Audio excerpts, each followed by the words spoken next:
Thank you. Great to be here. And you're literally in a deep freeze because there's snow behind you. So tell me what you really think is at stake right now. You just heard me quote the European report before the security conference: wrecking ball, demolition man, a world order under destruction, all of that. Is that hyperbole?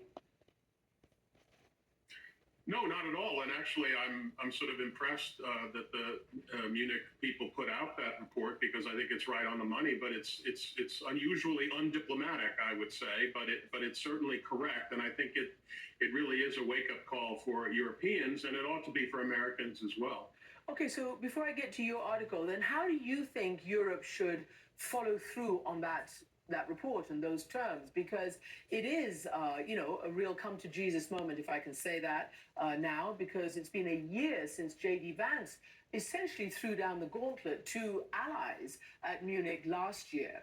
And essentially this year has been one where Trump has done America first in a very interesting way.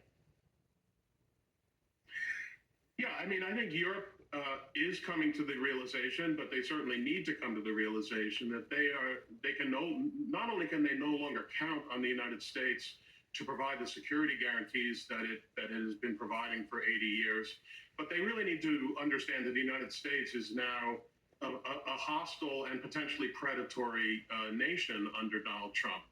So Europe is now in the predicament of facing an aggressor and a predatory empire to its east, but also now a potentially predatory but certainly hostile empire to its west. And so that means Europeans really need to, much more quickly than I think they intended, strengthen themselves both militarily and economically so that they can protect their interests and their ideology, their belief in freedom and democracy and liberalism, against the real challenges which are now coming from all directions. Yeah, I think the fact that Europeans are actually contemplating sending troops to defend against an act of American territorial aggression against an allied nation like Denmark, really it showed that if you do stand up to Donald Trump, sometimes you can be successful. But I also don't think the Greenland issue is over. Trump has been fixated on Greenland since his first term. And so that's why I think it's all the more important that the Europeans hasten to strengthen themselves in every way possible. Trump is clearly sensitive to economic pressures. I mean, I think that the biggest effect on him was the spike in the bond market, quite honestly. And so, but Europeans do have a lot of economic leverage if they're willing to use it and stop referring to Donald Trump as daddy. Oh boy.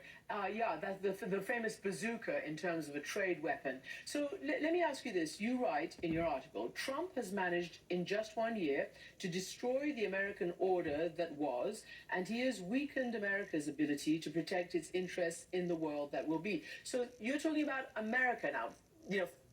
For a minute, let's put aside responsibilities as an ally. And now, how does this action by Trump affect America? Why is America weakened in your view? Yeah, I think unfortunately Americans have taken for granted the enormous benefits that the United States get, both strategically and economically, from all of its alliance relationships around the world. I mean, the United States is powerful, but it's not powerful than all the rest of the countries in the world put together. One of the greatest sources of American power has been its alliances in Europe and in Asia and its partnerships elsewhere. And if the United States is now going to turn against those powers, as it is, and treat them as hostile players and competitors in the same, and really, in some respects, have a more favorable view of Russia and China than of our own allies, then those allies are going to cease to be our allies. And then the United States will not have access to bases and free access to markets and the kind of general power that the United States has enjoyed in the world. And that if we move into a genuinely multipolar world where there are no reliable allies, that's going to weaken the United States and make everything that we have been doing for 80 years much more expensive and much more dangerous. The prospect of war climbs considerably if our alliance structure is being destroyed as it is by Donald Trump. And actually, the alliance structure is what sets America apart, certainly from the other so-called wannabe superpowers, China, Russia.